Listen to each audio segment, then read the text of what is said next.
The clock strikes 12, I step into the haze. Whispers call me from 1,000 graves. Shadows dance in corners out of sight. I chase the unknown deep into the night. I hunt the fear you dare not face. In the darkness I embrace the trace.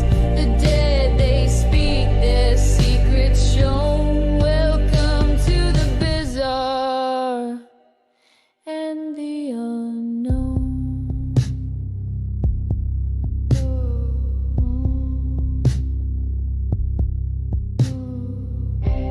A flicker, a chill, a shadowed hand. The unseen lingers where I stand. Through creaking doors and empty halls, I hear the echoes of forgotten calls. I hunt the fear you dare not face. In the darkness I embrace the trace. The dead, they speak their secrets shown. Welcome to the bizarre and the unknown.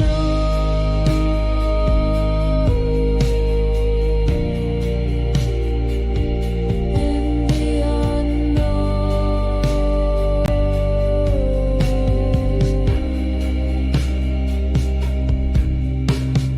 eyes that watch from a place unreal, a touch so cold it makes you feel they're near but hidden, veiled in shade. I walk with ghosts, I'm unafraid.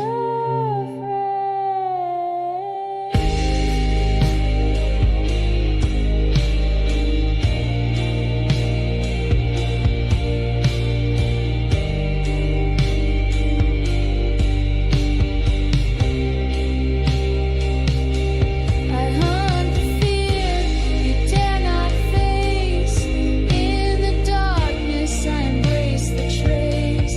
The dead, they speak their secrets shown. Welcome to the bizarre and the unknown.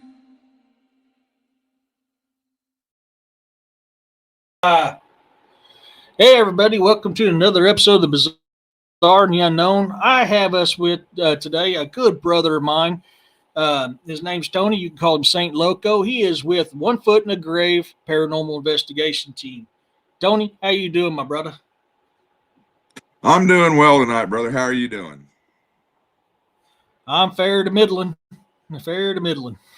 I've been working my butt off today. Yeah. Uh, How's all your people? How's all Sure. your people tonight? Are they doing good out there? Yeah, they're doing good. We got them popping in, which is good. We got some good, everybody's coming in, doing a little chat. We like it. We get a little smoking and joking during the show from time to time. So I'm waiting for that to start flying. Right now, it's the hey, how's it going? Once all the hey, how's it going? And then the smoking and joking starts happening. So for all my Right. INR readers, I just finished chapter 13 of Reign of the Draugr, Dawn of Armageddon. I'm about halfway through the first edit on that. As soon as I'm done, I will post that tonight on Patreon so you guys can take a look at it and see where it's going. We're almost done with the book. So gave me this weekend. Let's see, 8, 9, 10, 11, 12, 13. I've done 6 chapters this weekend, so we're getting caught up. Yeah, allergies are bad, Dawn. Yeah, they are. Vicky says, doing great. Urso says, we're done. So, for that, yeah, I mean, I know about the allergy thing. They've been whooping my butt too, Dawn. That's why I've been taking that natural honey every day and then my allergy meds on top of it just to keep it under, some kind of control. So, Tony here and his team, they go out and, they've been to places like the Sally House, the Machiavelli House. I mean, the list goes on, and they search for, the paranormal stuff out there, and which is part of what I do too. And Tony and I was sitting here, sitting at a meeting we had about a month ago, kind of talking about paranormal stuff, showing some equipment. Well, that kind of showing the stuff we use led into something very interesting. Uh, that's hard to do, Roxanne. That's hard to do. Uh, Led into something very interesting. And this, folks, is, I know for me, I can speak for myself, is why I love doing what we do. And that investigation that I'm talking about is called the Indian Point Paranormal Experience, because what we weren't really investigating, it was just something that happened to St. Loco and me. So this is your chance, just like you do with me. He's here to answer questions as well. For any questions you have for us during these paranormal, that's what we're going to talk. We're going to talk about how we investigate things we've seen, the theories we came up with through our time doing investigations on this stuff. So we look forward to your questions and we'll answer them to the best of our ability. With that being said, brother, how'd you get your start in the paranormal investigation field? Are you asking me how I got my start in that? Yes, sir. Okay, well, ever since I was a small child, I'd always been aware of uh, what would be, we'd consider paranormal. I'd hear voices, I'd see things, I'd feel things, uh, and I just thought that was normal. I thought everybody was that way. And then when you get a little bit older, then you find out, no, not everybody, sees that or feels that. And, but there's never a question for me whether it was real or not, because it's absolutely real. It's been part of my life, my whole life. As a matter of fact, when I was way back in the day, before paranormal investigation was really a thing, when I was a sophomore in high school, I was looking at maybe trying to go and get a college degree in paranormal behavior, paranormal investigation. And back then in 1983, 82 and 83, there's only one college in the United States that even had anything to do with that. And I wasn't going to be able to afford that. So, especially with the grades that I made. So I was more of a jock, of course, but that has nothing to do with what we're. Yeah, I've just that's what sparked my wanting to become an investigator, and I guess you can almost say that I've done it naturally my whole life. Mhm. I haven't shied away from it. Whenever I would see something or feel something, I just automatically just try to find out as much as I could about it and embrace it, and Yeah. you know investigate it as much as I could. Yeah, and I'm kind of similar on that aspect, because the gift of discernment's been real heavy with me. Um, I can pick up on things. Well, you and me was doing that night down there at Indian Point, and with the old Right, man, with the other people, right. little girl, and that's one thing, for me when I'm investigating is I'm not just there to see what's there. I'm there to help whoever can need help. And that little girl came to us for help. And Yeah, and that's kind of absolutely. why I started. I started not just to help these ghosts with something they need. Is it a message they need to pass? Do they need to cross over? I mean, whatever it is they needed, but it's there to help my client as well. When I get a phone call, it's like, man, hey, ED, we got some stuff going on here. It's weird. We want you to come check it out, man. I'm there, and then I've never at any of my time I've ever charged a client for an investigation. I've never done that. No, absolutely Hey, not. brother William. Absolutely not. Um, William says, "Hey, brother Eric and Tony, this is my good brother William Nighthawk with William Nighthawk's High Strangeness, the one I was telling you backstage I co-host with. He's a Lakota Yes. medicine man. Guy's a fountain of information, just a fountain. I love him to death. Um, but that's Hello. what we do, and that's kind of what led, and that's kind of what led up to the Indian Point deals when that little girl came to us. And I don't want to talk too much about because I don't know who's seen the video yet or not, but we got approached and then she got pushed away. And we had to push that entity away that was pushing her away in order to help this little girl. And that's something when you're dealing with paranormal, you're going to run across that. I mean, there's just no way around it. You always got one entity that seems like that wants to shut everybody else up that thinks they're the big dog. And, like you and me have talked about, I do not absolutely, I do not provoke spirits on investigation. I really don't, unless I'm trying to drive them from the home and they're hiding from me. Right. Even then, I don't like to. It's like a last resort thing that I want to do. But I'll stand my Right. ground. And we had to deal with that Yeah. over at Indian Point with that old man. We sure did. We Is sure that did. something that you've noticed on, Yeah, and I on agree. your investigations that you run to? Oh, sorry. No, go ahead, brother. Is that something you've noticed on your investigation? Seems to be a common thing as well. Oh, absolutely. Absolutely. You always have a dom, a dom spirit, especially when you're dealing with some passive and trauma.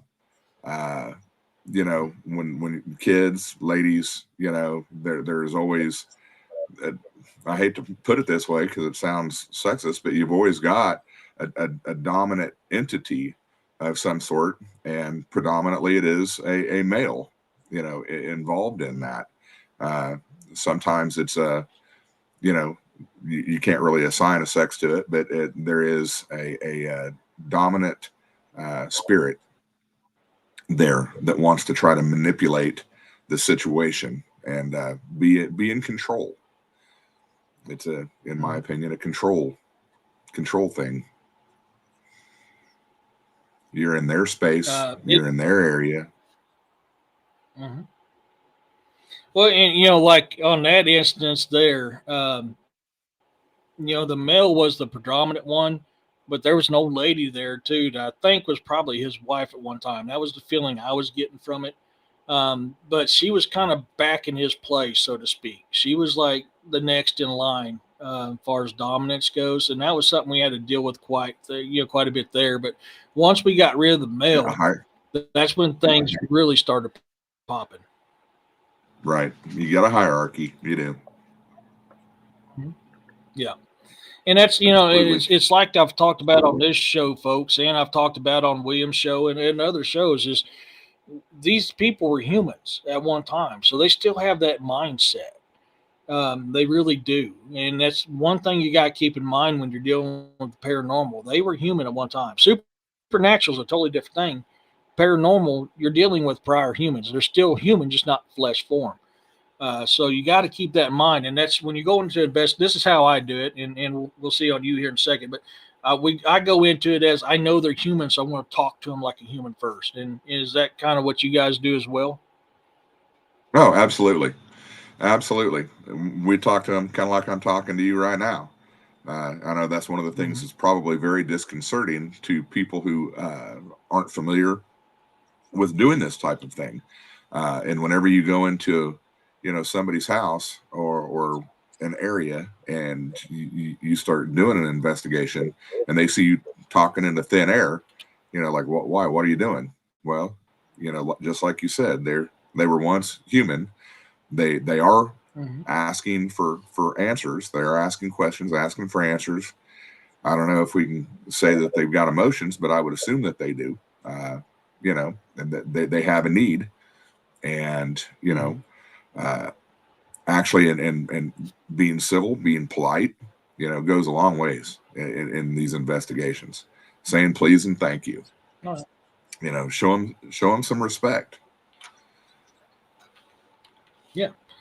And that's what I do, and that's what aggravates me about these, boob tube shows and this internet peoples. They go in thinking that they're, king dingaling because they got a show, and they try to establish dominance right off the bat. And I've noticed that they don't get near as much activity as I do. And I've always associated that with, because I've always approached them like they're just another person, man. I just want to sit and talk and hear your story. Um, Right. but I mean, that's kind of how I feel on that aspect of it. Oh, absolutely. Absolutely, brother. Yeah. So, I've done paranormal, mythological, encrypted investigations all over this world. I mean, I was in the military. I've done it all over this world. What's some places that you've been to do your investigations? Uh, just locally around Kansas, also, in Maryland, uh, Hollywood, Maryland. Um, there's a couple of places there. Uh, I'm not going to name the place that I go to for education, but I've got an education spot that I go to, and at one point in time, it was actually a yeah. They helped me with the hard words. Plantation. It was originally a Oh yeah. plantation, and when I first time I got there, I walked into this place, and it's like, okay, boom, I'm hit. Something's already telling me hello. And one of the first questions out of my mouth is I'm asking some of the staff, uh, you know, y'all ever have anything weird happen in here? You any feelings or And of course they're looking at me crazy because I've never been there before and they don't know me from Adam, so they're just kind of. But once they warm up to you, you found out that yeah, how did you know? You've never been here before. Number one, how did you know? And what exactly are you feeling? And then once we got to talking about it, I got the staff to warm up to me. Man, this place really is a hot spot. This place really is a Mhm. hot spot. So, there, okay. And another place is, Gettysburg, Pennsylvania. Went to Gettysburg. We spent about, 5 days there in Gettysburg on the battlefield sites. Uh, and then we did do one of those commercialized, hey, overnight paranormal investigations. That's for money, and it was really kind of cool. It was we went to, for those of people that are familiar with Gettysburg and the surrounding areas, uh, everything, everything was encompassed in the battles. The battlefields are all the way around, even though the national parks, that we may not be in part of the Gettysburg National Park, but where that defining line is, on the other side of that defining line, there was battlefields there too. They just haven't expanded out. Uh-huh. So with that being said, every building that you come across has historical significance, and they were all field hospitals. They were all Hmm. field hospitals. So Yep. one of the places that we went to for this commercialized investigation, uh, the history behind it, it was built in the 1830s. During the war itself, it was a field hospital. In the 1920s, 19 teens and 1920s, it had passed into two different families from the time that it had been originally built and throughout the Civil War. Um, and then they had on the run up to World War One. There was a family living in there, and of course, they had to be rich. They're doctors and whatnot, and uh, their daughter had uh, fallen in love with this young man that was going to be shipped off and to World War One. And long story short, he just kind of went AWOL. He got to New York City, and then he jumped off the train and disappeared. So she kind of killed herself in there. So you know we had that going on, and they knew the story behind it. Of course, we didn't. We're in there with our equipment, and they're asking us to ask questions and, you know, video this and take your readings, and, you know, you seeing if you have any electronic you know, voice EVPs or whatever, and then the format is they will take and after you're done, they'll make this video of all the evidence that you came up with and give it to you. Which, on you know, I'm just kind of throwing that out in advance because we never got ours, but we did at the very end of it. And I don't want to sound like I'm tooting my horn, because it was just, I'm sure, just shit that happens. It's lucky guess or whatever. But weren't really made too terribly aware of the history, especially of the girl that killed herself in there. And when we were exiting the premises, they were asking, you know, well, what did you feel? What did you see? Where at? All that. And, you know, well, there's definitely been some death here, and female spirit, and somebody that, you know, probably took their own life. Well, how old do you think they were? I nailed the age. They even wanted to know the girl's name, and I came up with her name. It came to me. I came up with her name. Well, where did she kill herself and how? And I told him, and I got accused of, you've had somebody come on this experience before. How do you know this information? This is you know, nobody comes up with this much clarity, you know, without having prior knowledge of this.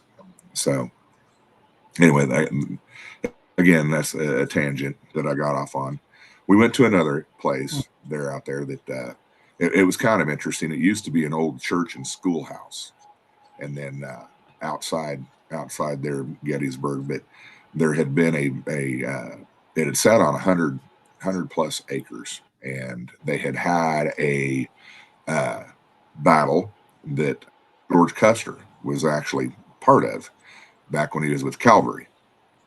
Anyway, that house had stayed in the family from roughly the 1860s, early 1860s, you know, with the war itself, all the way up to the 1920s, and then it went to the children. Okay, because there was, again, it was a minister and his wife, and then a schoolhouse. The children actually took the house over, and I call it a house, schoolhouse, church. Took it over and turned it into basically a souvenir shop outside of Gettysburg.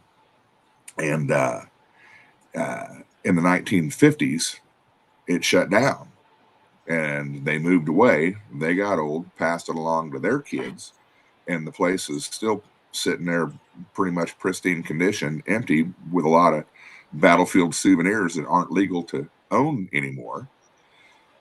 Anyway, we're in this place, and you can you get a lot of activity there. You know, some kids, a lot of kids, but a lot of sadness too. Right about in that area.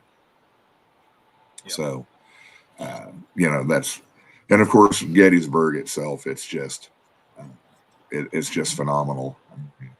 We went to one of the biggest experiences that we had, that I actually have video evidence and pictorial evidence of, is we went to a covered bridge, and this bridge had been taken by both the Union and Confederates back and forth a couple of times during the pitched battles. And halfway across the bridge, I'm just using a cell phone, of course. Halfway across the bridge, yeah, lots of great old haunts. But you get halfway across the bridge, and literally the camera on the phone won't work. Everything's blurry. It goes into sepia tones, You take 5 steps forward, all of a sudden the camera's working again. You back into that area, the camera doesn't work again. You try to shoot a picture through that, and it's blurry. They'll come to find out, the story behind that, we looked into it, is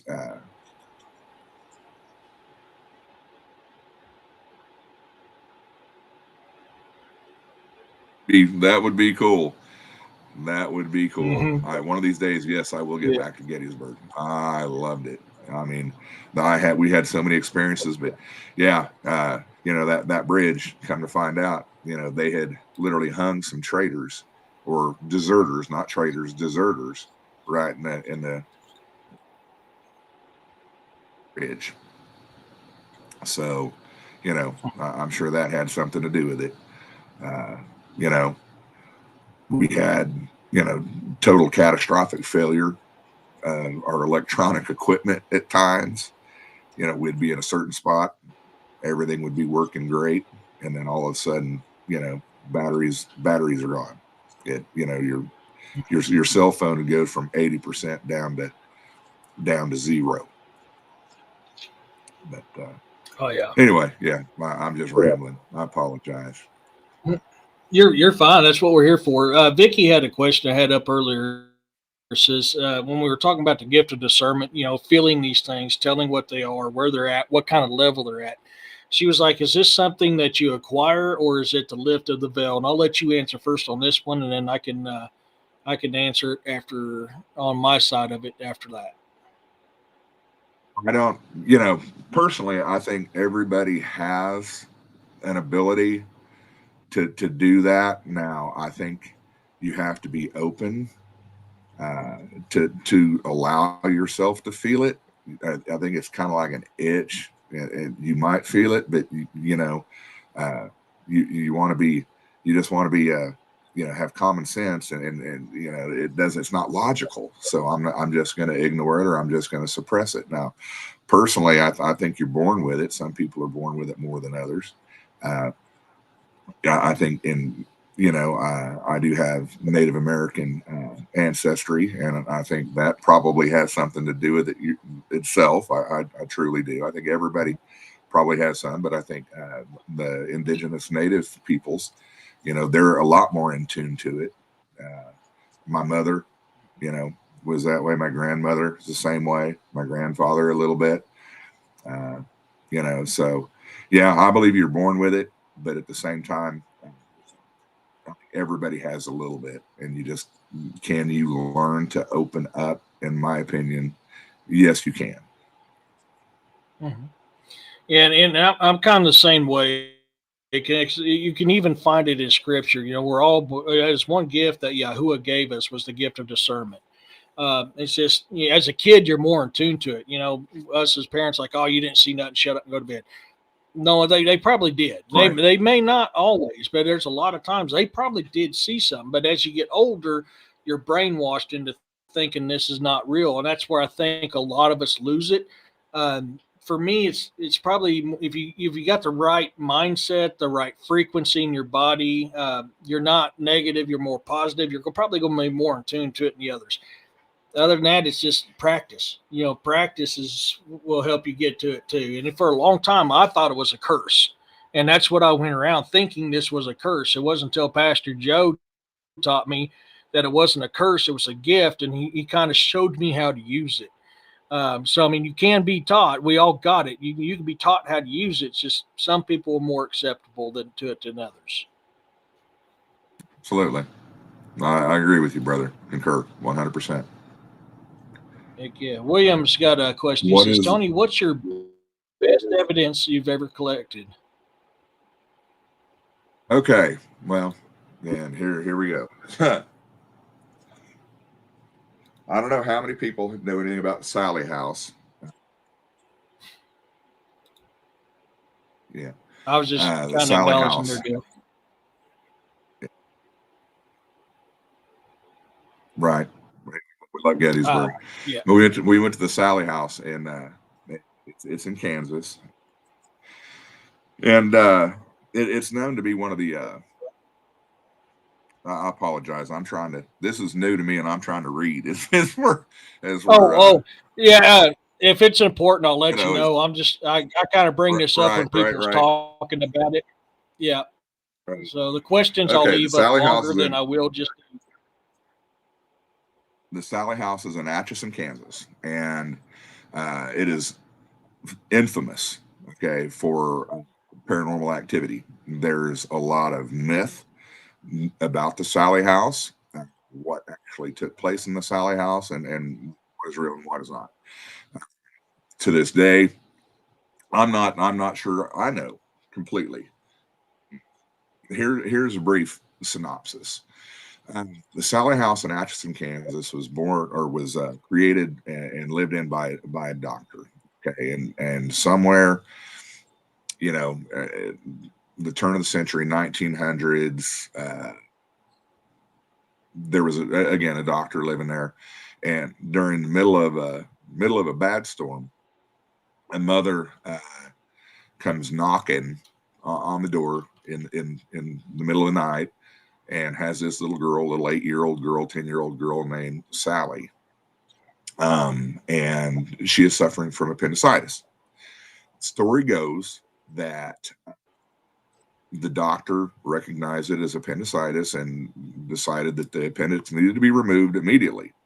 Unfortunately, he didn't have, the anesthesia that he needed to perform the surgery safely at that point, but he felt it was dire, and he proceeded to try to operate on the child, Sally, uh, without proper anesthesia. And of course, she died very traumatically, you know, being cut open by this strange man that, she had never seen before. Okay. So you fast forward, and a family had lived there, had been living there, and then up into the 1970s and 80s, and there had been paranormal activity taking place, and then all of a sudden, some more severe uh, paranormal activity started taking place. People getting tossed around, scratched, a lot of physical. Anyway, so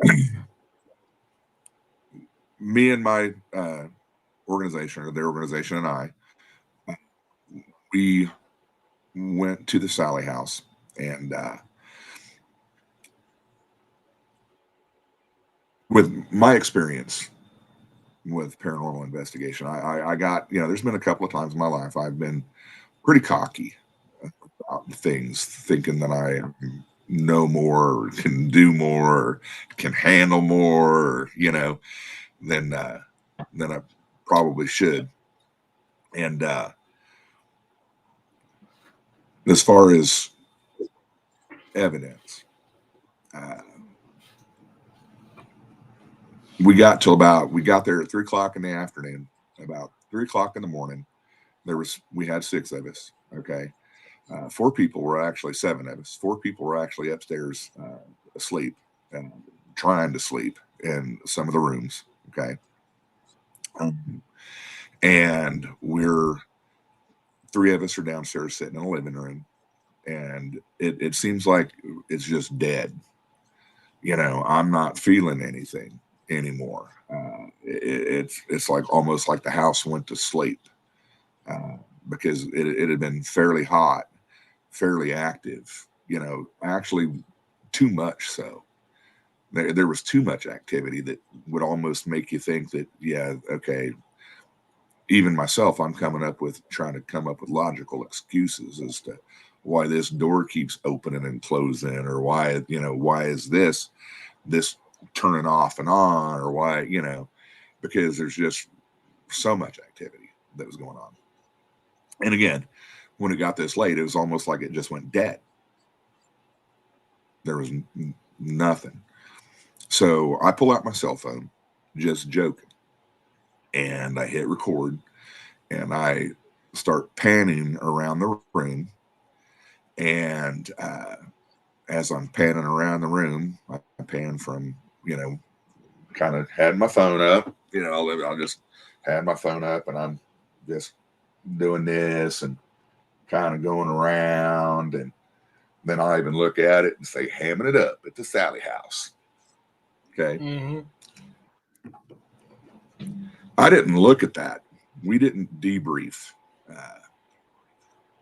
for about 3 weeks after the fact, after we got back. I never even, looked at the video, but when I did, it was fairly shocking. At approximately 2 seconds into the video, the camera goes blank. You can hear it, but you can't see it. And at 42 seconds, roughly 42 seconds into the video, all of a sudden it comes back on. Okay. And you clearly see two orbs pass through the corner of the video itself.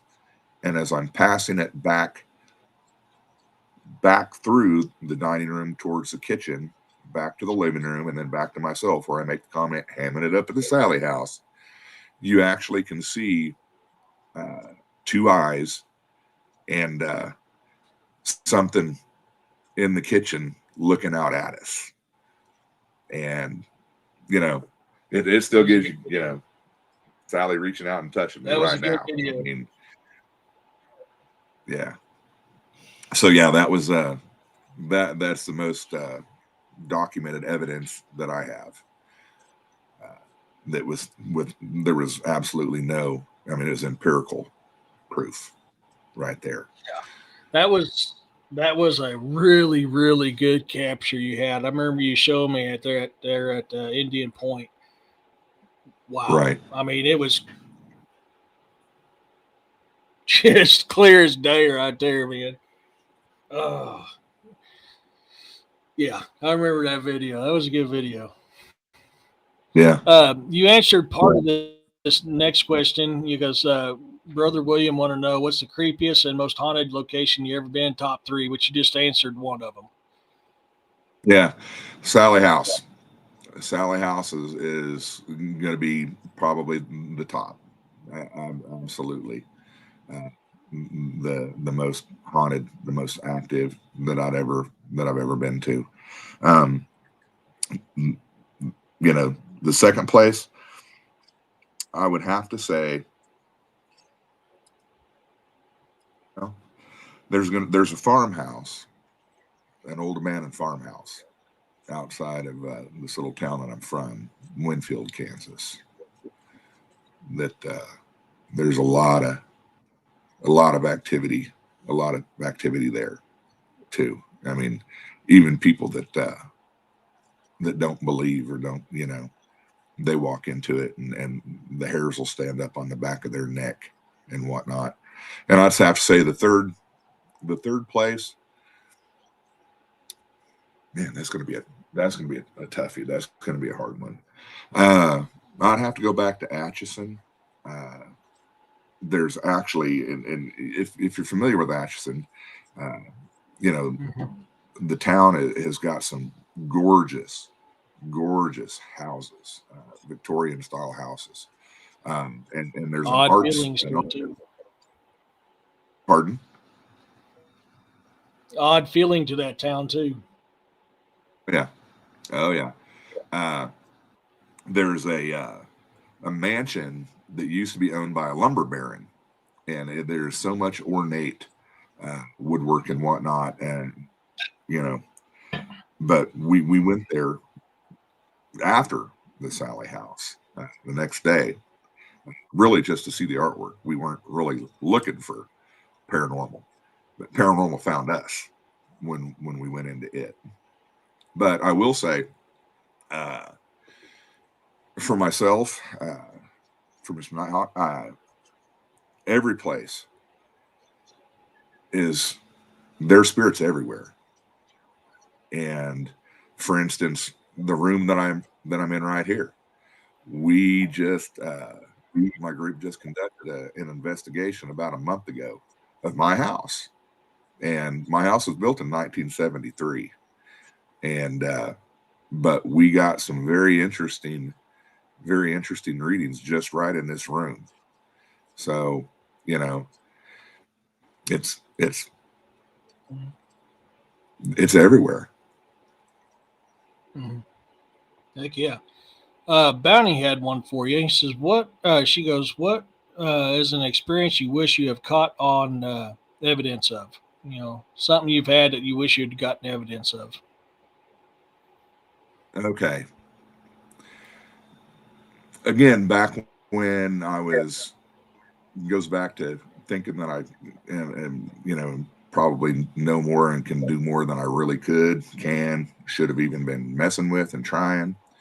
Uh, Back when I was in college, uh, I went to Wichita State University, and we, I don't say had a paranormal group, but we didn't have a paranormal group. We just had a bunch of kids and myself who and mainly me who believed in this stuff. And somebody brought out a Ouija board. So, we got to where we were playing on a Ouija board, which I don't do anymore, ever, ever. But we were playing on a Ouija board, and we had a lot of stuff happen in that room. But the one that I really wished I had the most evidence on is we had a student. She was an athlete. She was a African American, a black girl who lived on our floor, lived on the first floor, North Fairmont Towers, and she was very gifted, very talented. She would have been a Olympic ranked, but uh, one of her unfortunate traits is she really didn't like white people a whole lot, and she used a lot of derogatory terms, slang, curse words. You know, is it okay to cuss on here? I mean, I don't want to offend Yeah, anybody. All yeah. right. Well, I mean, it's I do it. her favorite phrase was motherfuckers. Motherfuckers, and everybody knew this about her. Okay. Well, um, in between the first year I was there, the second year I was there, she got herself unalived. Um, she actually was murdered, uh, and under unusual circumstances. And at that point in time, all they knew is they found a body, and she had been strangled, had been assaulted, and had been strangled and killed. Um, so one of the people, you know, was just asking, "Hey," uh, and I'm not going to give her name, but or is your spirit here? And then all of a sudden, yeah, we're playing on the Ouija board, and it's going crazy. And again, we all were familiar enough with her that we knew, her vernacular and what she would use, phrases she would use. So it was spelling out, "You motherfuckers, you white motherfuckers, and you this and you that and you the other." But we we asked, "Who killed you? Who killed you?" And it came across the Indian did it. And I'm sorry to Mr. Nighthawk, the Indian did it. And it's like, what? Then the motherfucking Indian did it. Okay. So didn't know nothing about no damn Indian. Okay. It wasn't me. I didn't kill her. Right. So we believed it enough that we even tried contacting the Wichita Police Department about it. And of course, well, how did you get this information? Well, a Ouija board. They don't believe that. Right. So Yeah. years later, they finally solved her murder, and it was from an indigenous individual that was the bouncer and doorman at the club that she went to. Oh wow. So I would have loved to have had evidence to have shown that. Yeah. Urso had a question. Was the Sally house the location of her death? And the other part was leaving a portal. So he's probably asking, would that have like left a portal? Okay. Now, Sally might not have actually been a real person. Okay. One of the stories is that back in the 80s, after some paranormal activity, nobody wanted to live in the house. So, literally, the mayor of Atchison had fabricated this story about Sally just to gain notoriety, and they took the house over and they actually started doing tours through it. Okay. Now, was there a little girl killed in that house or died in that house? I absolutely 100% believe this. Um, One of the things that we did, and I highly recommend for all of your followers and listeners to Google the Sally House in Atchison, Kansas. Okay, it'll kind of give you a little bit better breakdown and story of Sally, and it'll actually show the picture, the drawn picture of the girl that was in the house. Okay. With that being said, one of one of the tools that I utilize very effectively is divining rods. I use and I refer to them as my sticks. I'll use my sticks. Okay. And at that point in time, a lot of the people in the 1 foot in the grave, this was kind of their first experience into investigating, and they started at the top of the mountain. Trust me, and they had never even heard of using divining rods in this capacity, and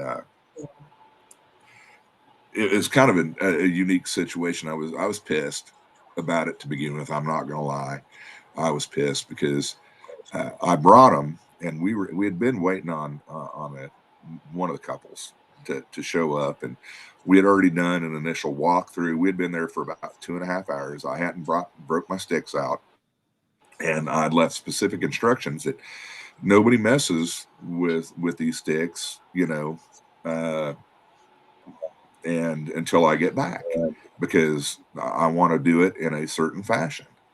We're not going to have everybody in there watching what's going on with these, and then okay, well, you try, and then all of a sudden, well, you get the same response and the same actions, because how it is. You get people watching each other, and oh, well, they did this with this person, so I'm going to make them do that way. You know what I mean? Mm-hmm. So I want to fit in. I left. Yeah, yeah. So I'd actually left with this couple that got there late. We went and ate and came back, and then come to find out, uh, one of the guys was in there with his video camera, and he had the people in there with my divining rods. Okay. Again, I was pissed, but he said, "Look, dude," he goes, there's only one person in there other than the person with the divining rods, and he goes, "That's me with the camera. Nobody else saw what was going on. Nobody else could see, that what they were doing." He goes, "Let me tell you what's been taking place.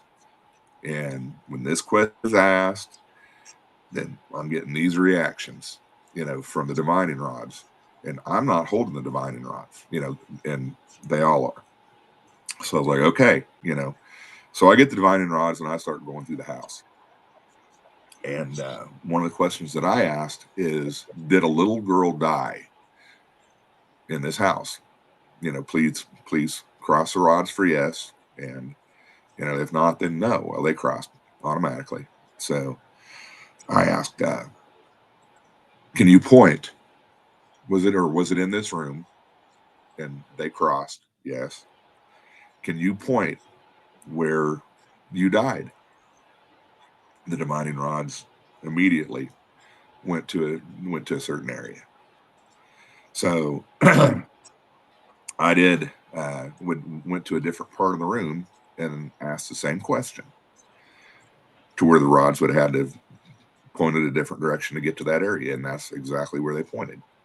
Okay, so we start bringing some of the other people in, and I'm not even in there. I'm not in the room. I'm back outside. The only person in the room is the person holding the camera and the person holding the divining rods. A couple other people, they go in that room, and they ask that same question, and those rods point to that same spot with every person that's holding them. So, yeah. did a child die there? Absolutely. If that was Sally, I don't know. There's definitely a spirit of an older lady there. You know, there is documentation that an older lady died falling down some stairs into the basement. As far as a portal, yeah, there is a portal. It's in the basement. Mm. And I'm going to tell you right now, Sally uh, has a propensity and the ability to reach out and touch you once you've been there. And right now, I can tell you right now that Sally is letting me know that I'm talking about her. Mm-hmm. Kind of like that day at Indian Point. Yes. Mm-hmm. Yep. And I don't want to. There you go. I don't promote a whole bunch of other podcasts or videos. Um, there is one particular video though that I don't even remember the guy's name, and I wouldn't bring it up even if I did. I can't remember it. But this guy did a pretty outrageous. The Sally House, the most demonic house in America, or some bullshit like that, right? You know, evidence of demonic activity. Put much, stock in it, and I'm not going to take away from it. The person's going to have to make up their own mind if they watch it, what they see. But one of the things that he says in that is what really hit home is not just himself, but his people. They all, and this is one of the really unique things about the Sally House, that uh, it's an overwhelming overall experience that those people that do go to the Sally House, they get followed. They can they get followed, and there's really not a whole lot you can do. You can sage, you can bless, you can tell it to stay here. Uh, so use salt. I mean, there's but It's powerful. Sounded it more is. supernatural. Yeah. Dario has a question for you. When you was talking about that face you caught while you was panning with your phone, he says, "Do you think Yes. it was a ghost, or what do you think it was?"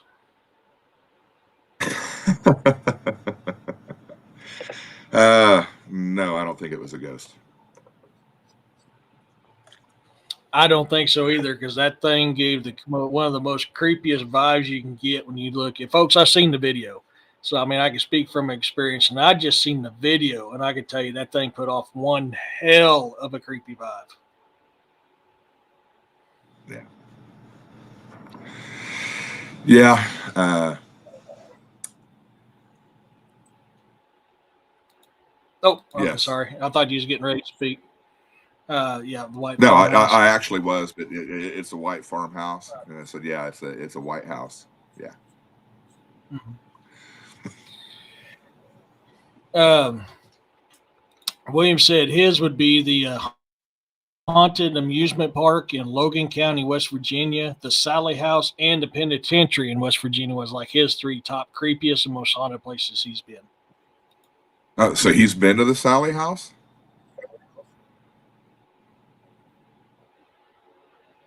Yeah.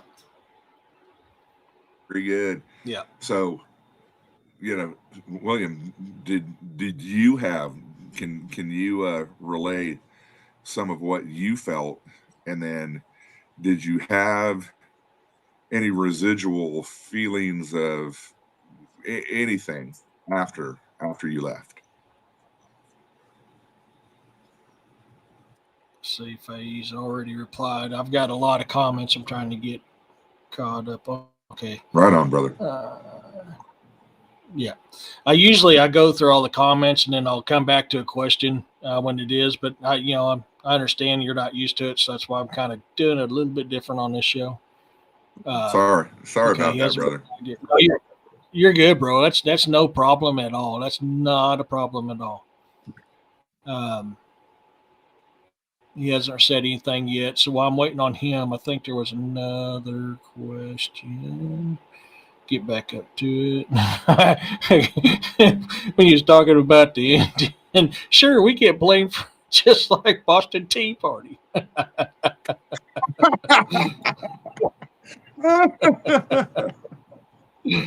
Oh man. That's good stuff. Uh, I'm trying to scroll back up to where it was. Oh, Monisha made a comment and says, I bet it's a lot of paranormal things at Catholic schools. Oh, God, yeah.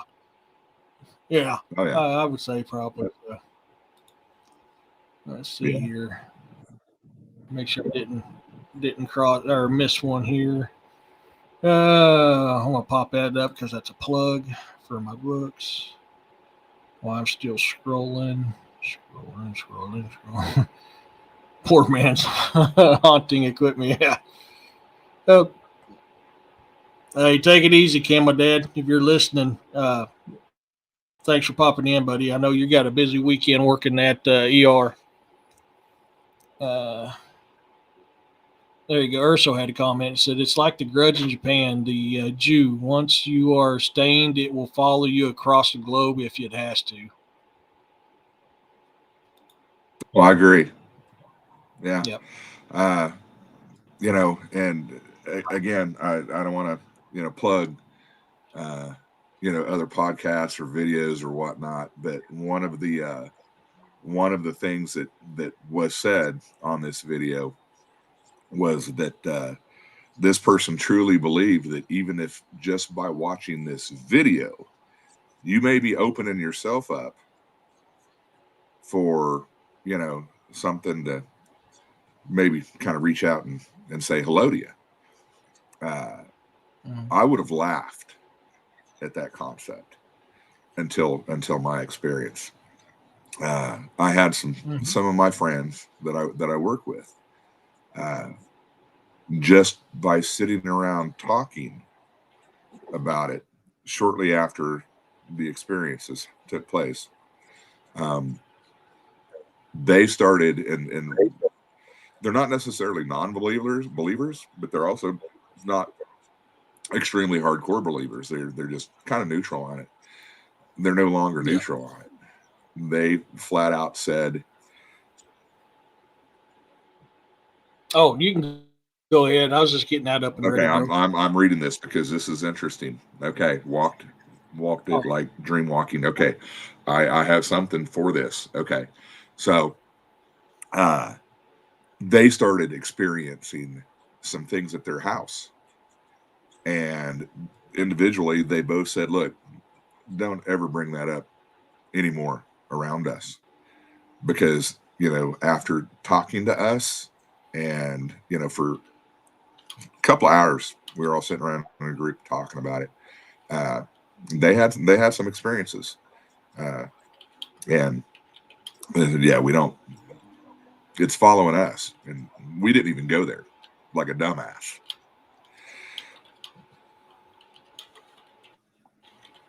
So what William was saying about dream walking, walking in a dream. I told you this at an end point, and I'll bring it up. I'm not ashamed of it. It is the way it is. I had to sit my wife down. I don't know, 3 or 4 days after we came back, and have a real serious talk with her. And I didn't. I think she thought I was going to tell her I wanted a divorce or something. I don't know, but I said we need to sit down and talk. I've got something I got to really tell you about. I think I'm going crazy. I have never been in fear of my own mental state in my life until after I came back from the Sally house.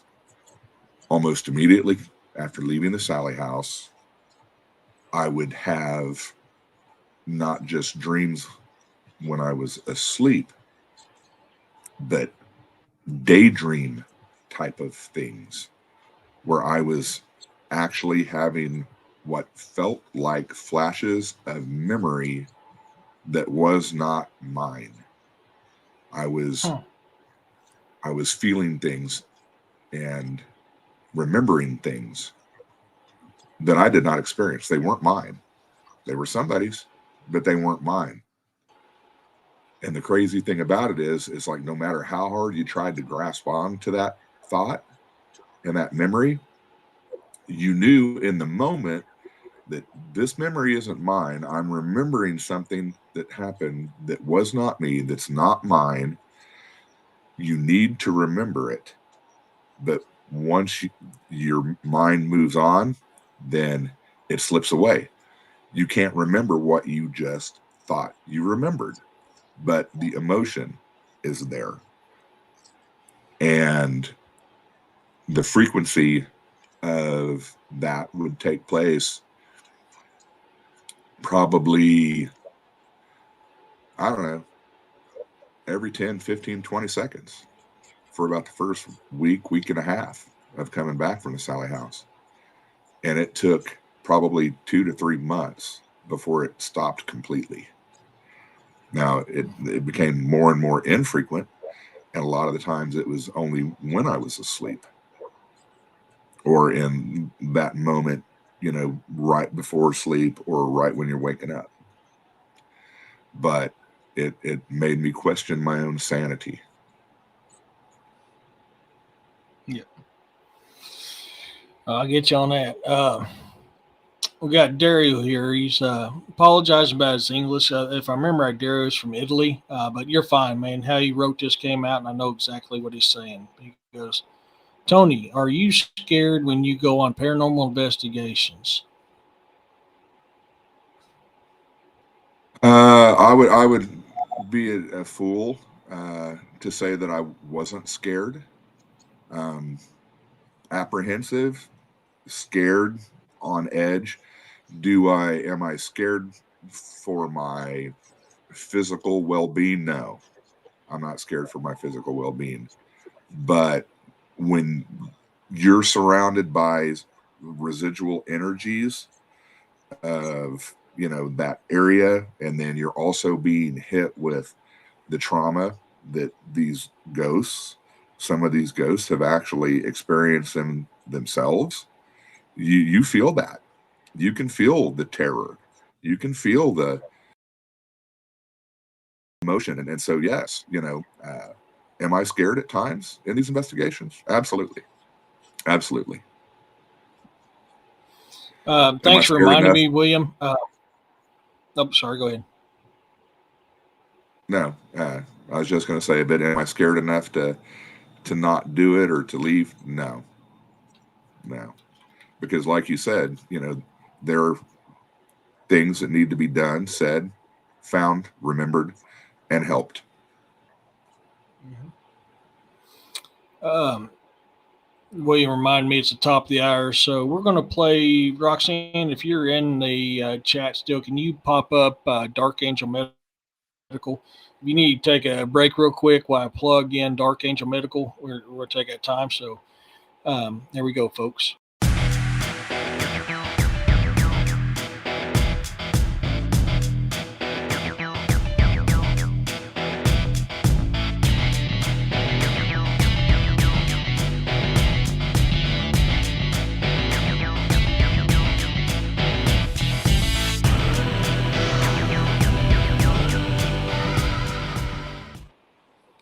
Folks, if you're looking for the best trauma and first aid kit on the market, look no further than Dark Angel Medical. Gary Pocket Doc Davis was an Army or Air Force corpsman. The dude makes the absolute very best kits out there. There's a reason why I use them. There's a reason why I asked to plug his equipment. I make zero money off of plugging his stuff.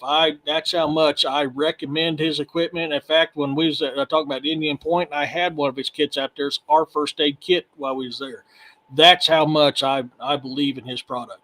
they're the top of the line. You're going to pay for what you get. This ain't no Dollar General brand. Kerry is the godfather of Kit for Life. If you use that kit to save the life and you let him know what you did, he replaces what you use in that kit for absolutely free. And his medications have a 2-year shelf life on them. If you're wanting to get a quick refresher on, first aid kit knowledge, trauma knowledge, you can go to YouTube at Dark Angel Medical 5115, Who've or been you can go listening to his Instagram, Dark Angel Medical. You can use FSA and HSA to buy these kits. For now, use Cryptid 20 for 20% off. That's DA's code. Like me, I don't have a lot of money to pay for the kits out of pocket. You can use Sezzle to buy his kits. That's what I do. 4 payments, the kit's paid off. There's a reason why I carry Dark Angel Medical.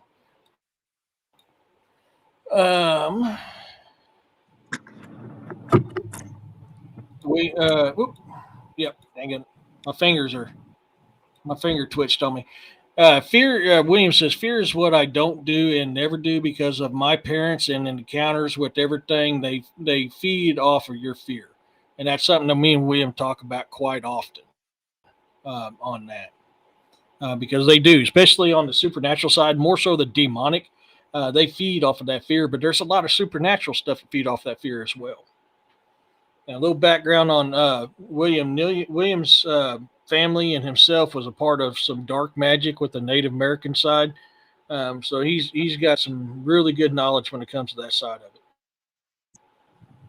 And for some reason, my camera is blurting out. There we go. But yeah, so and that's something that me and him talk about quite often is, don't feed its fear. Learn how to control your fear. Use your fear to your advantage. Don't give them power. Well, I totally agree with that. They feed off of your fear. They also feed off of your anger. In my opinion, any real extreme emotion they'll feed off of. They also feed off of teenagers. When you have teenage angst, you have young kids. That's why I try not to have a whole lot of younger kids involved in investigations or going into areas that I know for a fact are hot spots. People under the influence of alcohol or drugs, they're the same way. The entity is back behind you. Yeah. Yeah, I've got 4 of them that 4 elementals that follow me around, and every now and then you'll catch them on my camera while I'm live. Yeah.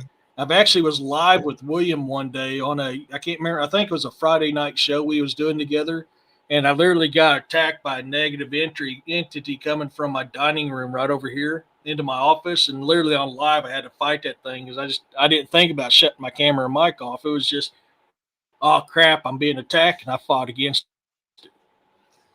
So, but I got elementals that like to follow me around. So I've got a little ghost that pops on here from time to time too. So, yeah, he's just kind of let me know, hey, they're behind you. Because I was kind of thinking the same thing when my camera started blurring, because that's a good sign to tell when he's getting ready to show himself.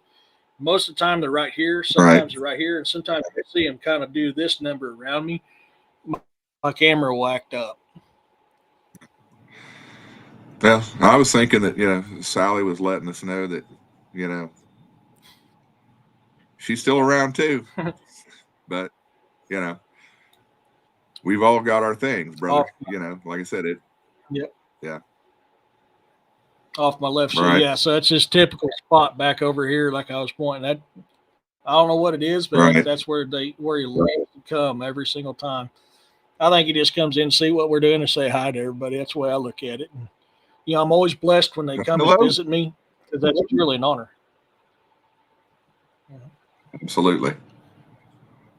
So, I had some questions, then I forgot because I got to reading everybody else. It looks like I'm caught up on the questions and the comments. Guys, remember, if you do have a question, please put it in caps. It's going to be easier for me to tell the difference between a question and a regular comment. I'm doing this show a little bit differently because of the what's going on right now. So if you could, please put the questions in all caps. It's going to catch my attention quicker than seeing that small print. Thank you. Um, so, you and me kind of did the same thing when we ended our little experience there in Indian Point. This is something William and I has talked about numerous times. It's the practice I do at the end of every single investigation. And what I always say is, thank you for visiting me. Thank you for communicating with me. You do not have my permission to follow me or attach yourself to my equipment. You must stay here. When I leave these doors, you have to stay here. Is that, you know, is a common practice for you to do on investigations? Absolutely. Every time.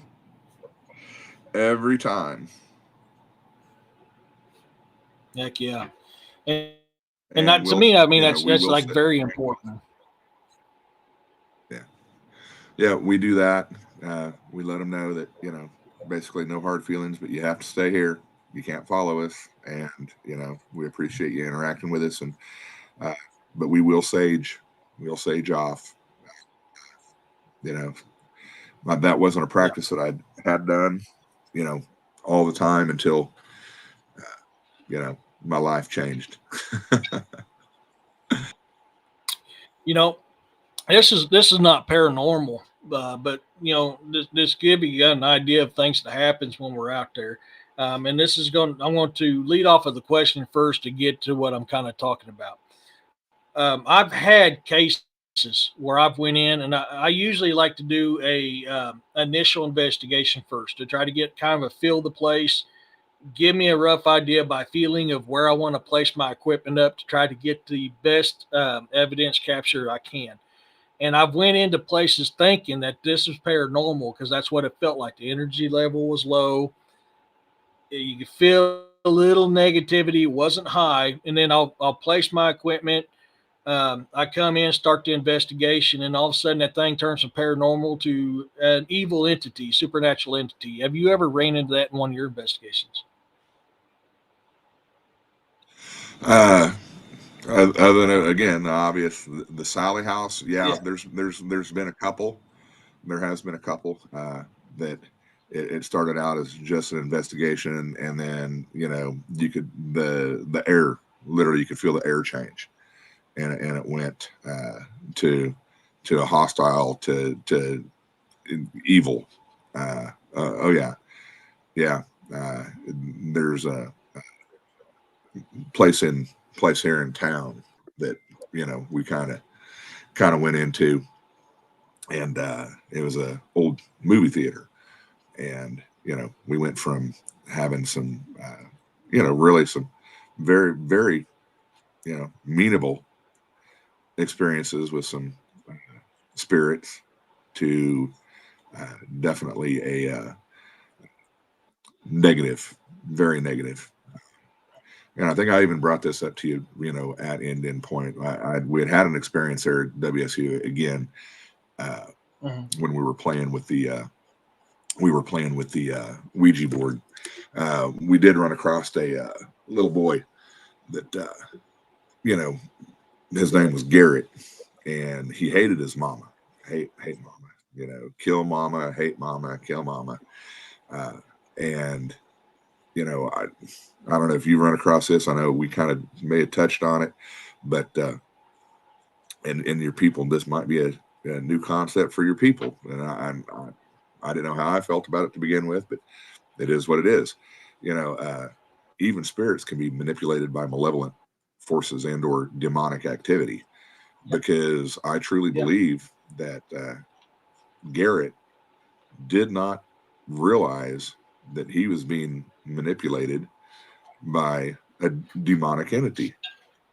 Uh, and, you know, when we were communicating with Garrett, uh, it would be, you know, the ebb and flow, and the tenure would be a certain way. And then whenever and this kind of goes back to full circle with what we were talking about in the very beginning about there being kind of uh, a dominant entity that likes to try to take control. This demonic entity would get a hold of Garrett and Garrett's whole demeanor would change. It would, but at the same time, do I think that it was this entity stepping in and pushing Garrett out and replacing Garrett, pretending to be Garrett? No, I don't. It was still Garrett, only he was being manipulated. Hmm. Yeah, you know, in an instance that is also very similar to this situation. Like I said, this wasn't a paranormal.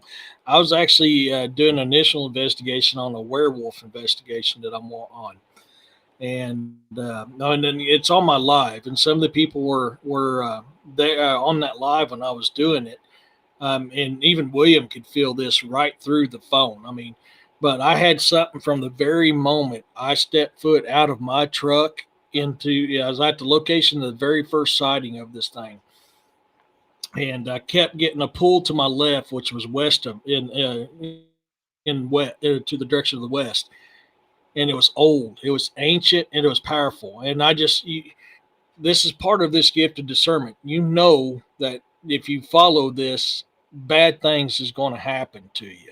And Yeah, this is the type of stuff that we're feeling when we're doing this feel of the place to see what's there. Because, folks, I mean, I'm never going to tell you not to go paranormal hunting. I'm going to tell you to educate yourself and be ready. Go with somebody experienced. Do not go on your own. Don't make the mistakes I made. I learned OCS on city streets, and I learned by making my own mistakes. Things can change from what seems like a good time to very crappy time in a blink of a heart. I mean, in just a yeah, snap of a in a heartbeat, heartbeat, in a very short amount of time. instantaneous. And if you, with these AGF, with these supernatural things, if they're trying to pull you away to unalive you or do whatever they want to do to you, the more you ignore them, like I was doing on that investigation, the stronger they get and the more angry they get. And that's why what led to me was one of the few times I've been chased out of the woods. That was it. That was one of the very few times I've been chased out of the woods because I kept pushing that off and I kept ignoring it. I was still cautious and I was still keeping an eye on it.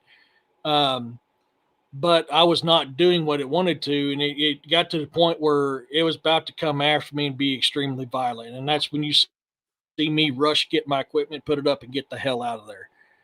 That's why I did what I did. So when you're doing this type of stuff, you have to keep that in mind. That can happen. That can happen anywhere. That's why I kind of stress that. Be mindful of your surroundings. Be mindful of what's there. Be mindful to your emotions because you can take something good and turn it bad. Um, I gotta get back up here, Roxanne. Something I've been kind of dealing with Roxanne was, and she was kind of letting me know, she has an old man that keeps coming and visiting her quite often. It's not been malicious yet. It's just been kind of like visiting her. And she was letting me know, says my old man has been around too lately. Something is going to happen. And we've been kind of working with her to get in touch with her feelings when it comes to this type of thing to try to determine what it is. And yeah, she was giving me an update on that right there. Which Roxanne lives in Carthage, so she don't live too awful far from me. But we've been kind of helping her out because this is common stuff that happens. Mhm. All right, I'm going to turn my Um, light on in this room because yep. it's starting to get dark and rainy a little bit. Mm-hmm. So, Is William that says too Tony bright? might need. No, you're good, bro. William wants you to come on the show with us sometime. Oh, I'd love to do that. We'll get something I'd love set to do up. We that. usually do a Friday night show, sometimes a Saturday and a Sunday morning show. So we'll get in contact, see what day works best for you. Okay.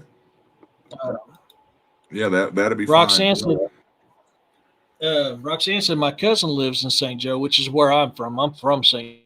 Joe, and he went to the Sally house and said they will never go back again. And that's something I've heard a lot from a lot of Yeah. people. Oh yeah. Yeah. I was just the opposite. After I Yeah, collected my bearings and my wits, and uh, I was really just rather pissed off that I got attacked the way I did, and that it's like, okay, I'm going to go back. I'm ready to go back, but a yeah, lot of the people, my investigating crew and my wife, and they nah, let's not do that, and let's give it some yeah. time. And it's been about 3 years now, and it's like, okay, and as you know, we've kind of talked about it, and we've invited you to come along, Yep, next June. June. Yep, I had that on one of my notes. Oh, it's on my other page. Um, hey, nine, Stopa, you're ripping my headphones out. Nine, seats. Nine, Stopa, you can wait. Sorry, my dog, one of my dogs. You're fine. Uh, Justin goes, I don't do paranormal investigations, not going to poke the bear. I can't fault you for that. That's what we're here for. We'll do No, it for you, buddy. We'll do it for you. right, absolutely. It's not everybody's cup of tea. All right, William, thank you for coming in, brother. If you watch this a little bit or if you're listening on your TV, we'll get things set up with Tony and have him on. Yeah, He's I having look to forward to get that, some William. videos made. Roxanne said, Eric, he's the one that saved my daughter. So that cousin that she was just talking about from St. Joe's, the one that saved her daughter. That's the one that said, I'll never go back. But I've Okay, I'm I've had caught up on those. Okay. I've had some people that went to the Sally house after I did, and they came back and they looked at me like I had a pecker growing out of my forehead. You don't know what you're talking about, dude. We didn't get anything, and I'm like, I don't know what to tell you, for whatever reason, whatever it wasn't there, didn't want to show itself to you, or the spirits that are there, because there's more than one spirit there. Uh, for whatever reason, they did not want to interact with you. You know, Yeah, so not something that ever William not and I talk about. Oh, sorry, go ahead. no, I say not everybody is gonna have the same experiences, and I No, do no. know that Yeah. we didn't have even quite as I don't want to say exciting, but there have been people that have gone in there and did some investigations, or I can't even call them investigations. They were just looky looing a bunch of people. It's a haunted house. We're going to go to it, type of deal. They actually came out with some physical uh, anomalies, scratches.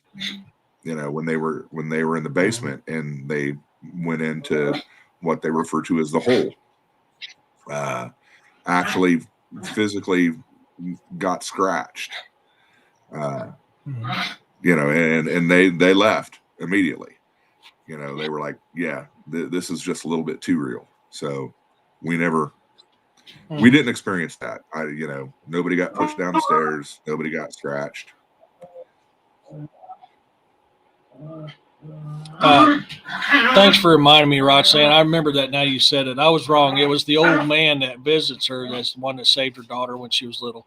Thanks for reminding me of that, Uh, Roxanne. I forgot that. Yeah, so yeah, no, I appreciate that. Yeah, so he's been known as a savior in our home. You guys seriously have to do that at my feet. I've got a big house. A big house. You guys can't go in another part of the room and do that. You got to do that right here. Oh, I don't know if you guys can hear these guys or not. There's a couple dog men going at it at my feet. Oi. Uh,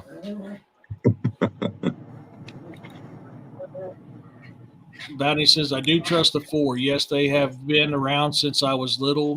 Gathered them all before I was. Oh, I must have missed a conversation there. Sorry, Bounty. Um, Saved your life several times. Oh, yeah. You're. I know I'm in a chair and I now got weight on my feet, but you guys seriously got to push my feet out and move me around. Oh, guys. Dang dog, man. Oh, there we go. That's what I missed. So Donnie was saying, I have 4 main ones that warn. They come several times. I'm not used to the 3 new ones yet. Still figuring them out. And then that's when she comes in and says, let me get back down to it. I do trust the 4. Yes, they have been around since I was little. Gathered them all because I was 8 and saved my life several times. So she was talking about these entities she's been dealing with when she was little. Right. So, hey, guys, you guys be careful. I want to accidentally run over one of y'all's feet. Hold on, bud. Come on. You're ripping my headphones out again. Hold on. Come here. Get up here on your pillow. You happy? You're up on your pillow now. Be careful because you're going to end up falling off that thing. You're on the edge. Scoot over, bud. Yeah, this is the stuff I have to deal with when I'm trying to do shows or something.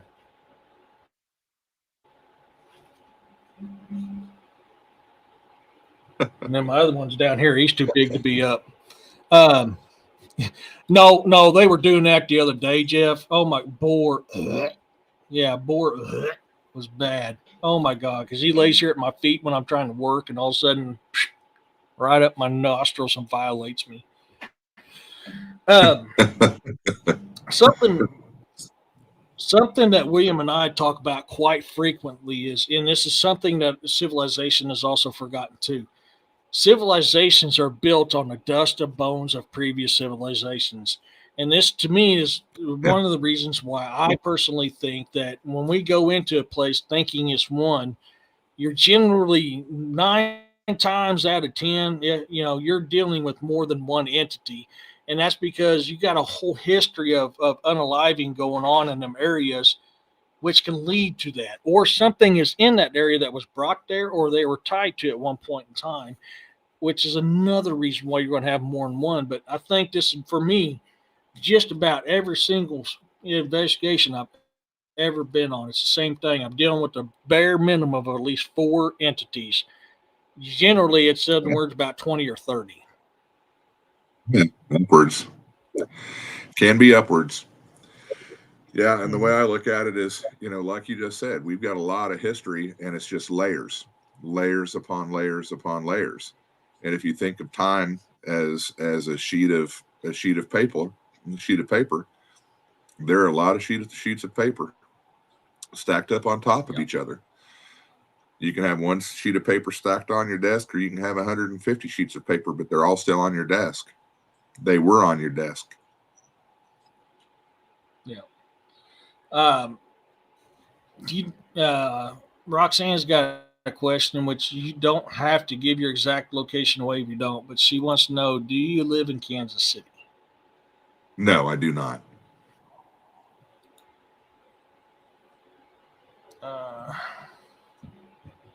Let's see. Oh, they're not angels, Roxanne. Never mind. Yeah, you're definitely not an angel. I thought you was talking about my pups at first. Yeah, they ain't. You definitely. I know better. You don't. Hey, well, I got my boots on. We're good. Go ahead and keep it going, Roxanne. I can take a little bit of it before it gets too deep. I change boots. Your puppies, yes, they have to do that right at your feet, so they know you will love them. I can love them without them doing it at my feet, Robin. Come on, man. Because Joanne says that's what makes the podcast interesting. Yeah, listen to the dog man go at it. I'm trying to talk. Oh my gosh, I love my chat, man. I've got a phenomenal chat, and I'm truly blessed with the people that come in and communicate. Sure.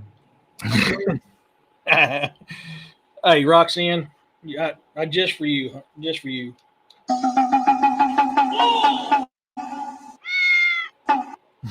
That's just for you, Roxanne. I give her crap about having a black belt in Chomper Monster Judo because she's got the false teeth that she'll get to talking, sometimes they'll fly out. So I'm constantly giving her crap about it. Yeah. So in some instances, is, and I'll back Tony up on this. You can have a supernatural entity that is running that place. That is actually very common. Very, very, a lot more common than what people realize. I could probably tell you somewhere either just shy of the south end or just shy of the north end of half the paranormal investigations I've been on. There's been a supernatural entity there. Now, it's not always a malicious supernatural entity, but there's times that it is, and you can always tell. Roxanne. We're going to the Bigfoot conference down there in the Ozark next weekend, so she's giving me crap. Wait till she sees you. There you go. Yeah, yeah, and but so this is something you guys got to take into consideration when you're doing these paranormal investigations. Is Tony's right? I mean, that happens, and 9 times out of 10. Oh no, we're gonna say 100% of the time. That's one few times I'm gonna say 100% of the time. That supernatural entity is what's in charge of that area. It's a puppy foot hug. And that's just been my experiences. For me, that's the way it's always been. And when you're trying to separate the spirits from that supernatural entity, that's hard. That It's very drains hard. you.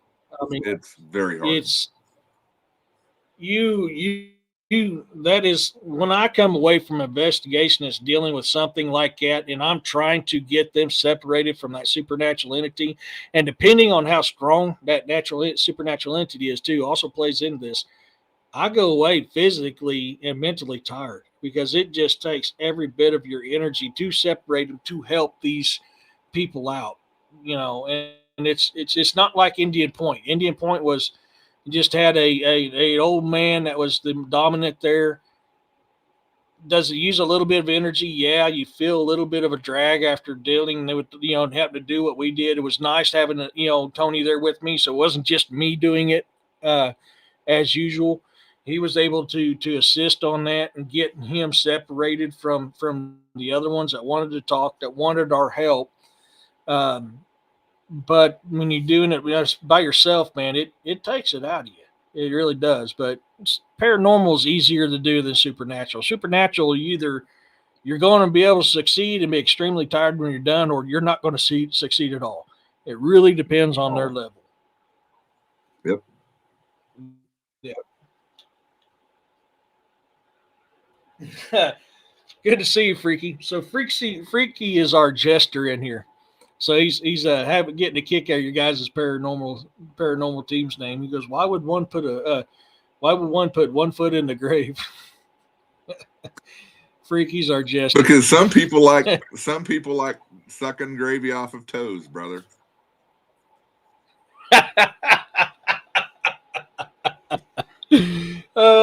I knew, I was waiting. I was like, dude, Loco is going to do something weird. I know it. But let's see here. Let me ask you this. I'm trying to think. Mm-hmm. Okay, so what was the first supernatural experience that you can remember having? Supernatural wise, yes. Man, I was young. I was really, really young. I was at a friend's house in St. Joe, and we was doing a sleepover. You remember back in the 80s when you waited till after midnight when your parents were asleep and you got to watch Skinamax? You had the little Indian with the fuzzy stuff came on, and then Skinamax coming later. Yeah. Okay. We may or may not have been partaking of the midnight oil to watch such said show. And all of a sudden, we had shit flying across the room. I mean, stuff was being thrown at us. And at that age, I was like 8 or 9 years old when this happened. No, I was probably along the line 7 or 8 years old when this happened. And I instantly knew this wasn't a typical ghost I'm used to feeling, because I've been dealing with paranormal since I was 3 years old. My very first paranormal experience was my late grandmother that committed suicide. That's what got me into the paranormal field. This was something different. This was something, I mean, the best way I can describe it, you can instantly feel this thing was evil. Which the noise that it created caused my friends' parents to wake up, and they come running down the stairs and started screaming at us, saying that we're breaking stuff, until a plate flew past his mom's head, and that freaked them out. And then we all spent the night up in their room that night. That was my first one. One of the weirdest ones, and probably one of the most absolute dangerous ones I ever been on, was in Hawaii. When I found out about the night marchers.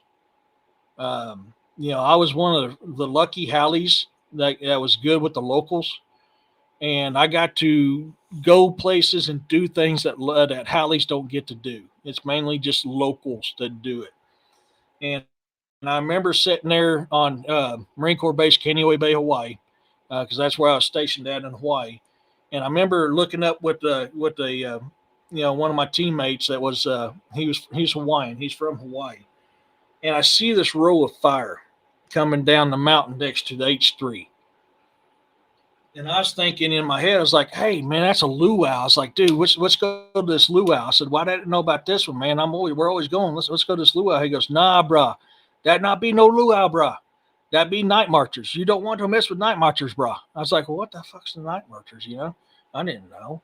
And he told me, and I was like, "Holy crap!" Because that is that's actually not supernatural. That's more paranormal, but they do guard the supernatural. That's why I'm on the fence of calling them that, because they really are on both sides of that spectrum. That's one of the few things Right. that's actually on both sides of the spectrum, because them themselves are paranormal, but they guard the gods and goddesses and the kings and queens.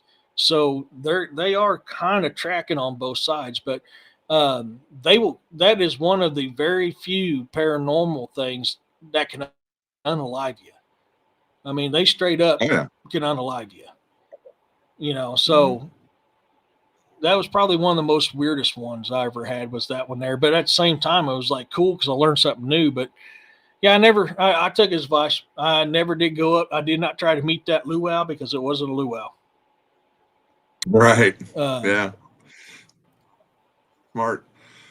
Yeah, that's interesting that you were stationed in Hawaii. After we're done with this, if you could do me a favor, message me the information, the years that you were there, and mhm.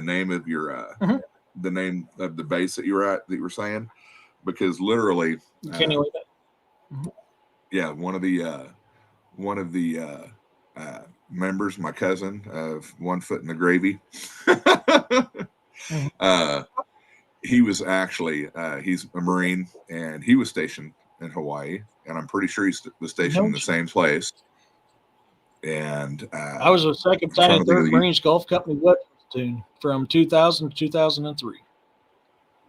okay, yeah. If you would send it, I think he was there before you. Mhm. He was there like Gulf War, right around the time of Gulf War One. Okay, so yeah, it was So prior to me. Yeah, yeah. I'll tell you now, out of anywhere in this world I've ever been, Hawaii is probably the most haunted and the most with paranormal and supernatural than anywhere in the world I've ever been. There is so much paranormal activity and supernatural activity in Hawaii. I don't know what it is about them islands. Holy crap. I mean, I had a World War II Marine that would come in my room every night and manifest. I mean, and you know just as much as I wow, do, a full body apparition is extremely hard. This dude was yeah, almost nightly extremely rare. doing that. Yeah. And that tells you what kind of power is sitting in Hawaii if they got enough power to do this almost nightly. And the fact that the ghost marchers nightly can full body apparition manifest. There is a lot of power in Hawaii. A lot of power. Um, I would love to. I'd love to go check that out. I've never been. dude, it's so fun. It is so fun. I got a kick out of Jeff's comment here. So I'm reliving my childhood. Never had shit thrown at me watching Skinamax. I did. I did. Oh my god. Uh, I'll make sure I didn't miss anybody's questions or comments here. And let's see. Okay, they're pretty much bantering back and forth. That's why I love my chat, man. They banter back and forth or banter with me. Okay, good. So I didn't miss anything. But yeah, and I deal a lot with supernatural here. I live out in the middle of the woods. I got 40 acres. Currently, it's just me here now. My youngest daughter moved out about 3 weekends ago. But I've been dealing with supernatural here. And one of the things that William and I talks about, and we talked about this morning on his show, is one of the things that we need to do to balance our energy is what the native people used to call is centering yourself, centering your soul. And it's we're always talking about you got to find that place of power that resonates with you and use it. In which my property is one. Another one for me is in Pineville, Missouri. That's the two places I can go when I need to recenter myself. That has the energy that helps me to recenter it.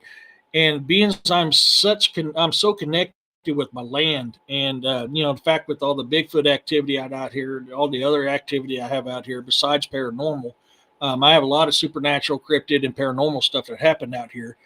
Um, I'm frequently, just like earlier, I had that elemental right over my shoulder here. That's extremely common when I'm live. That's not uncommon at all. It hasn't done it for a little while, but it's something that's frequent. I deal with it, and I've dealt with these things in all over the world. Probably the next place I'd say number 2 on my list is high on paranormal activity or supernatural activity is Japan. Japan has a lot of paranormal and supernatural activity is there as well. Thought I seen something. Okay, Nisha did have a question. Do you guys know anything about owls being paranormal or associated with witches? Yeah, we kind of covered, William and I kind of covered that this morning, Manisha. I'll go ahead and let you answer first if you want, or I can, it don't matter. No, go ahead, brother. So, in some native cultures, and even some cultures of our ancestors, the same way, it's kind of like both. Some of them are believe this, some of them believe the other way. Al was created by the Dark One, the one that wanted to be like the great creator and thought he was more powerful than the great creator and wanted to show that he was more powerful than the great creator. And therefore, he created a bird that made no sound when it flew, which was Al. And that's why Al can go in between the dark realm and ours, is because he was created by the Dark One. And that was its purpose. That's why we went to talk this morning. Al can also carry your message too, because it can go between the two realms. And being associated with witches, I've heard instances where they're associated with witches. It's not as common as people think, but there has been documented reports of them being associated with witches because they're associated with death. So I don't know if that's just somebody plugging something in to make their stuff sound good or what. It's nothing on that side of it that I can verify.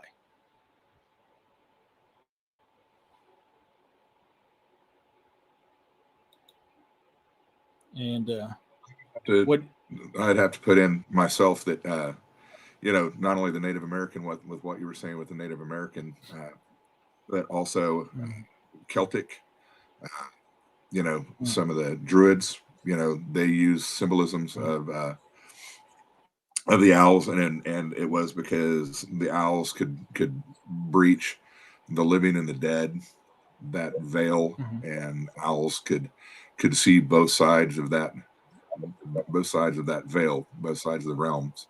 And as far as the association with witches, yeah, I think a lot of those, the reason why they became associated with witches is through the old Celtic Druid, pagan beliefs, of the power. Also were neither evil nor good. They were, they were both. They could see both sides. but Mm. due to our Judeo-Christian upbringing, and you know, uh, we want to Mm. try to associate certain symbols with certain things that may not necessarily be Mm. a bad thing, but we assign it that. But strictly being associated with witches, that's where the association, to my knowledge, always has come from. Freaky, yeah, on that, because William and I was talking about that this morning when I asked you guys what is three things that smoke, crow, and eagle have in common is you can use them to send your prayers to the great creator. But we also talked about owl in that because owl was created by the dark one.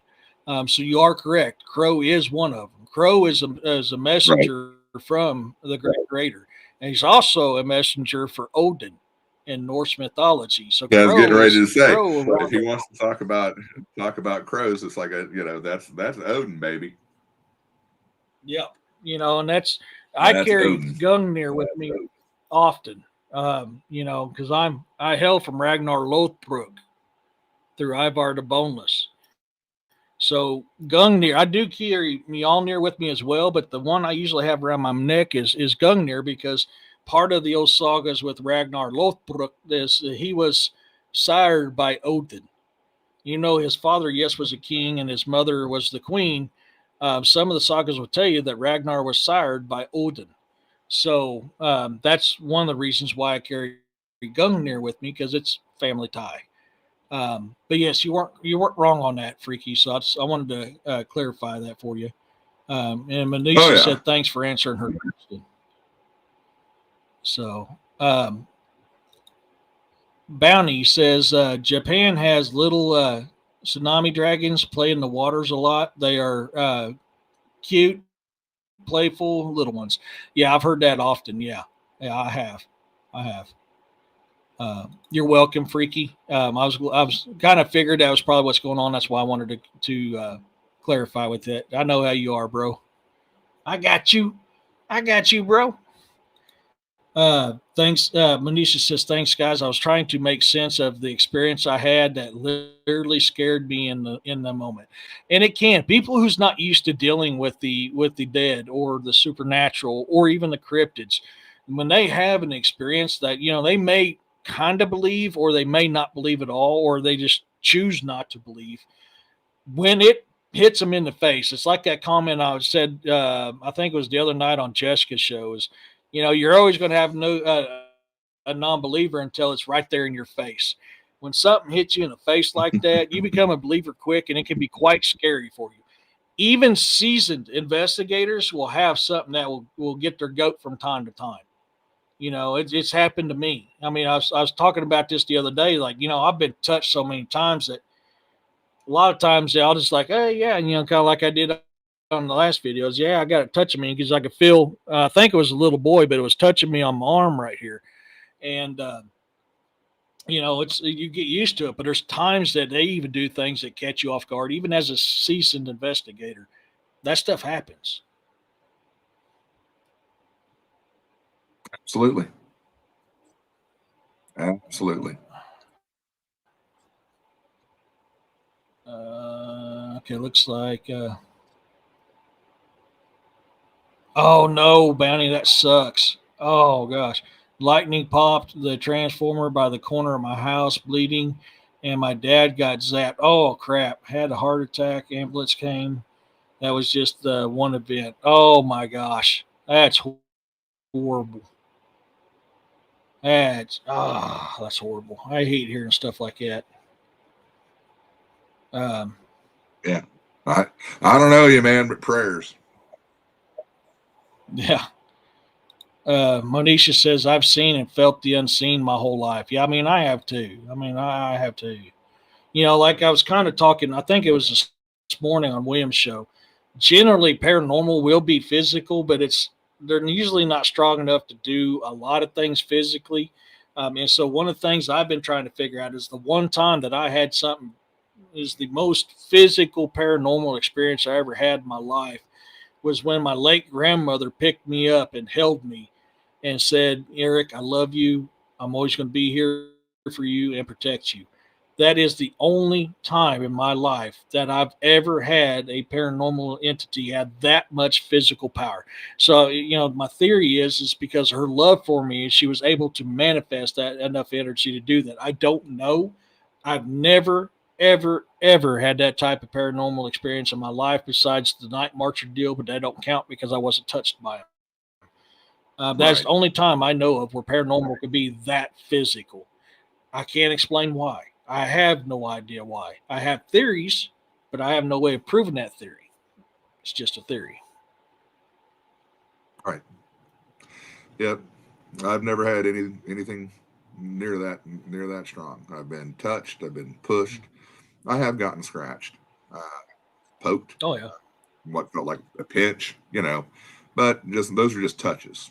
Those are just touches. I've never been physically levitated, lifted up, you know, uh, nothing like that. Yeah, generally that's something supernatural based. And I'm kind of like you. I've been pushed, I've been touched, I've been scratched, I've had my hair pulled, I've had my beard pulled, I've been slapped, and I've been pinched. That's generally what I've had. That's most common. Most common ones usually I get touched on the face or the hand or sometimes on the chest. And to piggyback what you was talking about earlier, this is why I tell people that I'm constantly bringing stuff to charge equipment and bringing backup batteries because these things drain batteries often, and you'll see it in my videos. I never give them permission to take energy from me. I give them permission to take it from my equipment, but not me, and I do that for a reason because I'm protecting myself from them. So those people that say, "Yeah, you take my energy if you need to," no, no, no, no. You do what you want, Yep, man. made that mistake a few You're times, long time ago. yeah, yeah. No, Don't do that no more. this fluffy guy is not doing that again. That was no, no. And don't ever say you can speak through me. Come into me and speak through Mhm. me. Don't make that mistake either. Roxanne says, "I know why the old man is around next month. Is a heart. Oh yeah, and I get attacked every year to become angry. It's the 28th anniversary of my late daughter and grandson. That is, yes, I can see that, Roxanne, especially being she's been known as a protector for you. I can see that being probably the case. Absolutely.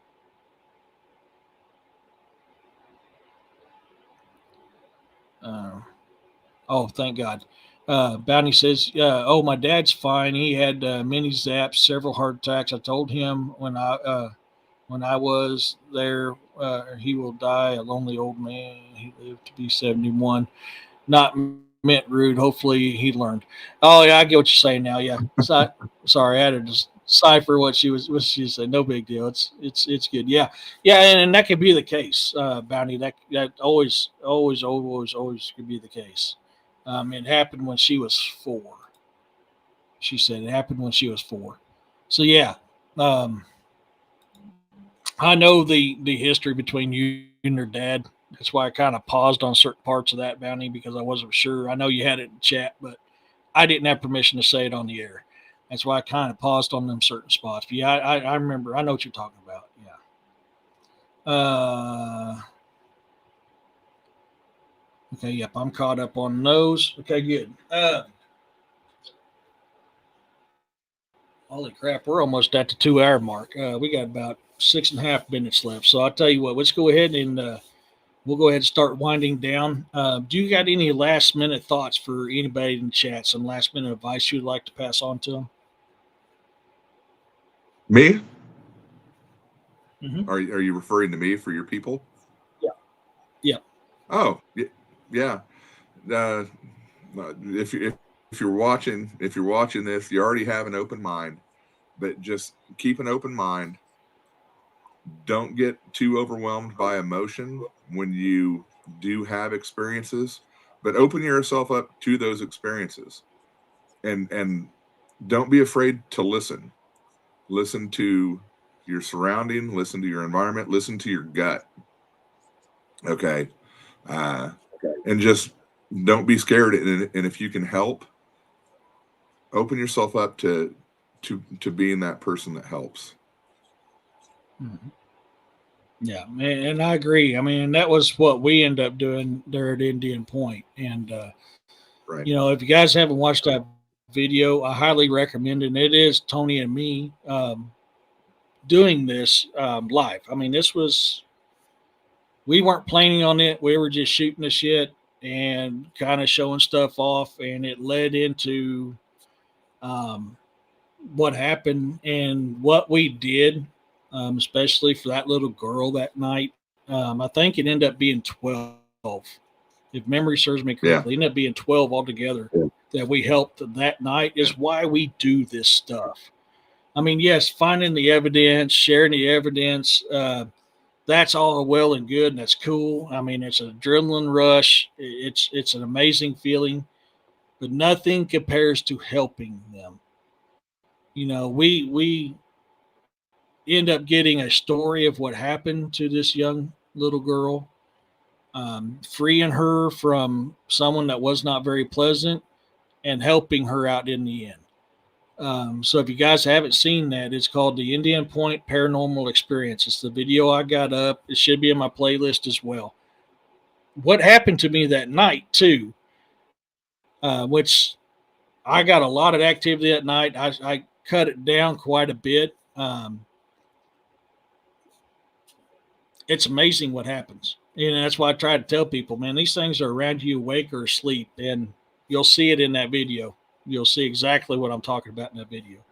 Um, before we close it down, I want to kind of share something with you. So this latest video that I've got out right now, it's on my members only page. It goes out to the public Friday.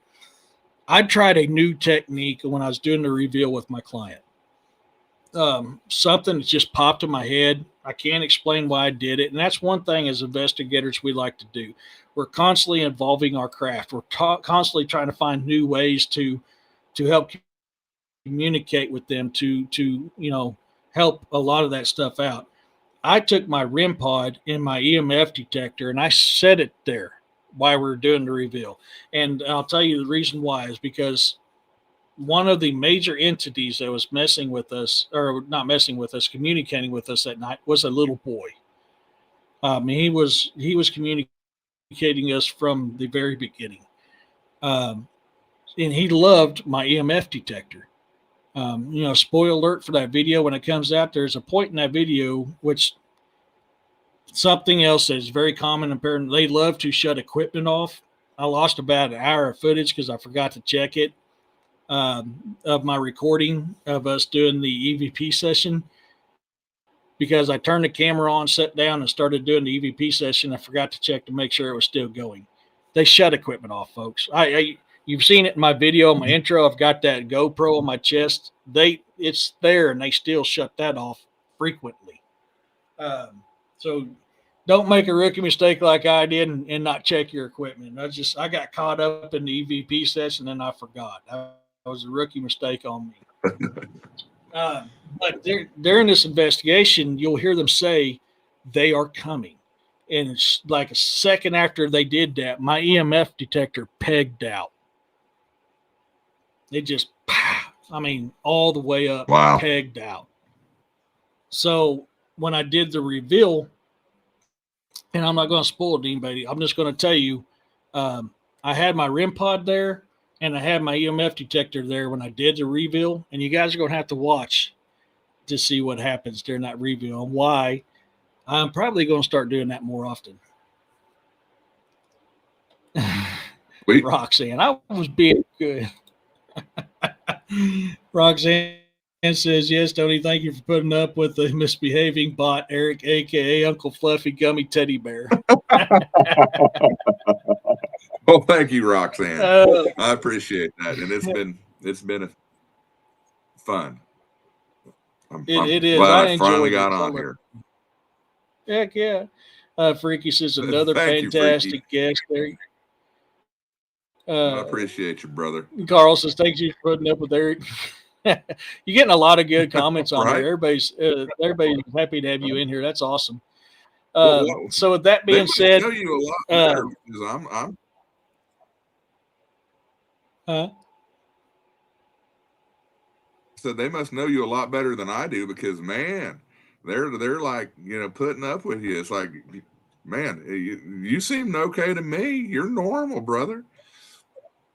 well, I keep telling people, it's like, dude, you're like weird. I said, and I love it, especially when they've been partaking of the broccoli, as I put it on here, because I'm on YouTube, so I can't say the actual word. I was like, do you ever stop and Right, think right, I'm the right, right. normal one and you're not? And people are like, oh, God, Uh-huh. don't mess with me. Oh, so guys, thank you for joining us tonight. Tony, thank you so much for coming on, man. I had a blast. This has been an honor. And I can't wait to go up to the Sally House and Machiavelli House with you in June. I'm going to be getting money saved up to do that. That's going to be fun. I love that type of stuff. Um, you're so full of crap, Roxanne. There.